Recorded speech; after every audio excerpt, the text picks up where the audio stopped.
ما دام الموضوع وصل لمنتخب مصر يبقى نقلع كده تيشيرت الاهلي والزمالك والاسماعيلي واي نادي بتشجع، واضغط لايكك وكومنتك وتعالى بس نستفسر شو الاستفسارات سواء كان اللاعب ده اهلاوي او زملكاوي موجود ليه. انا لا جاي اقول لك القائمه ولا جاي اتشقلب عليك، القائمه كل الناس كلها عارفاها، بس في 3-4 اسماء في القائمه كده تحس ان انت يا عمي بص مخنوق ولا تتكلم. على راس الناس دي عمك عبد الله جمعه. عبد الله جمعه يا عم انت خدته ليه؟ قال لك لا ماتش، قال لك لعب اساسي. طب لعب كم ماتش اساسي؟ ماتشين. طب ايه مساهماته في الماتشين؟ صفر زيرو. طب عمل اسيست؟ لا. طب جاب هدف؟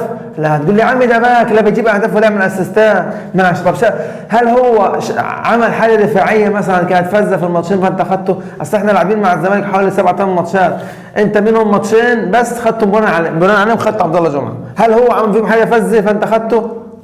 عبد الله جمعه لعب 15 دقيقه الموسم ده. حلو قوي.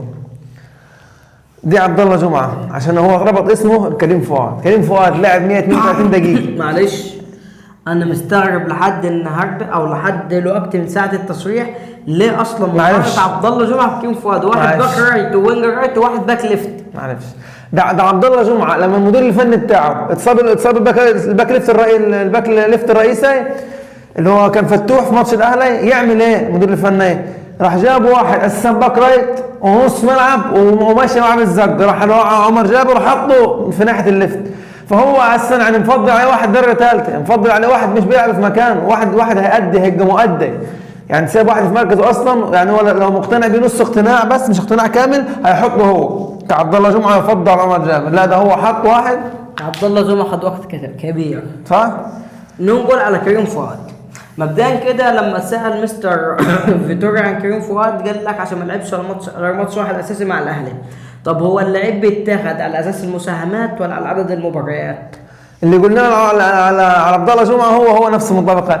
انت قلت لي دي ماتشين دي ماتش حلو، ايه مساهماته؟ ما انا عايز فين تاثيره؟ انا فاهم اهو يعني كريم فؤاد في الماتش الاساسي والكم ماتش الاحتياطي اللي هم 132 دقيقه بالظبط، عبد الله جمعه 15 دقيقه بالظبط، يبقى اذا كريم فؤاد لعب اكتر. مساهمات كريم فؤاد ب6 اهداف الى لحد الان، على فكره 6 من 12 هدف جابهم الاهلي. مساهمته في 6 اهداف لحد الان بغض النظر عن الاهلي جاب كام جول، يعني هو مساهم في نص اهداف الاهلي.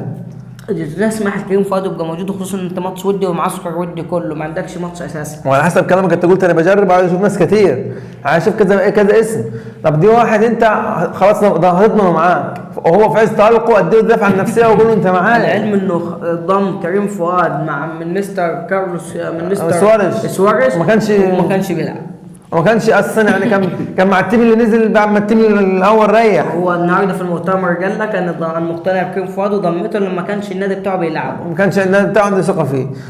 السيسي انا مش معترض على السيسي ولا هو معترض على السيسي. احسن لاعب دي 6 من احسن لعيبه في مصر، ما حدش يختلف على امكانيات عمرو السيسي يا شباب، بس الفكره في مشكله في عينه وفي مشكله في انتمائه وفي مشكله في اي حاجه. حلو جوه. الفكره فين؟ هو دي مش بيلعب بقاله 3 سنين في الجيش ومتألق من 3 سنين نفس المستوى موسم للاهلي للزمالك. طب خد الكبيره، هو ما لعبش اصلا غير ماتش واحد مع الزمالك بس هو الماتش الاخير، خدته بناء على ايه؟ انا مش فاهم برضه. هو ماتش الاهلي نزل نص ماتش، نزل الشوط الثاني، والماتش اللي قبله نفس الموضوع، انت نزلته ليه؟ تعادل ومع الاهلي اتهزم، اذا ما فيش تاثير وبيقطع كور مش موجود. حلو جوه. خدته بناء على ايه؟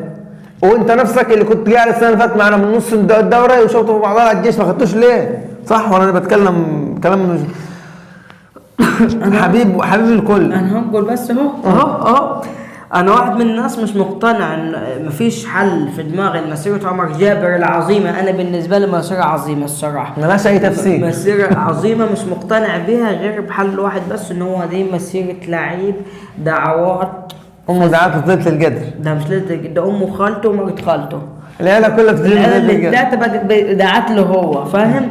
هو مسيرته عمر جابر تقريبا دعوات امهاتنا كلها بتروح له هو، ما عرفش تقريبا كده. هو هل له علاقه بمحمود جابر ابوه؟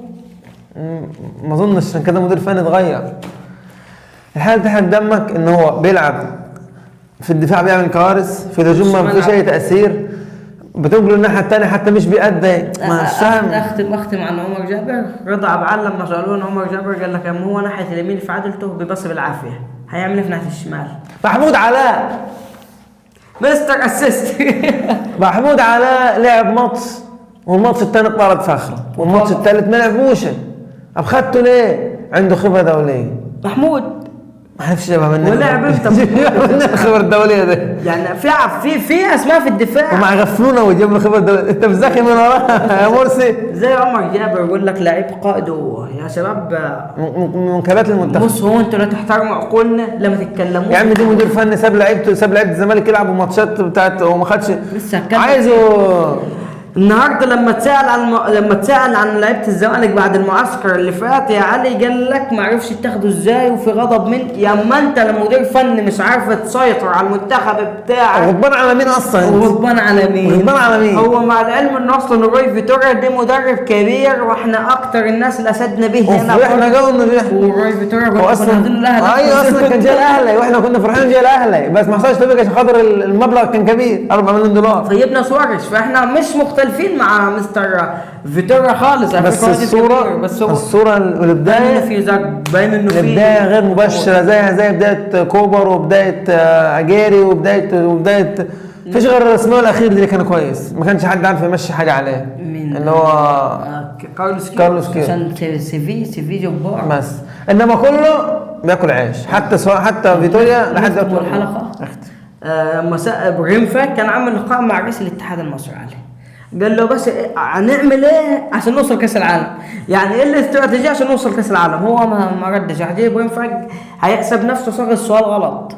فقال له طب ايه الخطه الموضوعه عشان نوصل لكاس العالم؟ يرد رئيس الاتحاد اصلا رد مقنع جدا. قال له احنا مهتمين بالكره النسائيه اكتر من الكره ايوه والله بالظبط زي كده. كده يبقى الفيديو انتهى. لو عجبك اشترك في القناه وفعل زر الجرس عشان يوصل لك كل جديد. اديني قلت لك. السلام عليكم ورحمه الله وبركاته.